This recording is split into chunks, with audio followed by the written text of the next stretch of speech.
Hey, Brad Trinkwon here with Skyline Home Loans. I'm here with James Scarcelli Real Estate Group. Today we're going to talk a little bit about really the impact of being pre-approved and how it plays into the actual decision from the seller on who to pick as a buyer.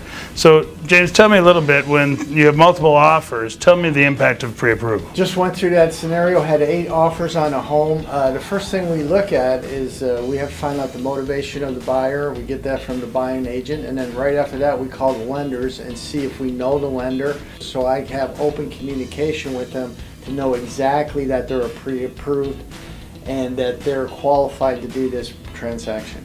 So what happens if you talk to their lender and you can tell that they really haven't gone too in-depth into the person's information? Well, they get categorized lower on the pile. Obviously, you want to get you owe it to fiduciary responsibility to your seller to make sure that you have the best offer that is qualified to do the deal right now. So the goal is to make sure that if he accepts that offer, that deal's going to go through with that customer, ideally. Exactly. So James, tell me how the level of commitment translates in a transaction. That's a good question. It's kind of like getting married. If you haven't bought the ring and have a date and asked, you're not going to be committed, right, ladies? We know how that works. And that's the same thing when you're buying a house. If you don't have a pre-approval, if you don't have a time frame, and you're not ready to go, you're probably going to miss out. That's good advice. So reach out to me.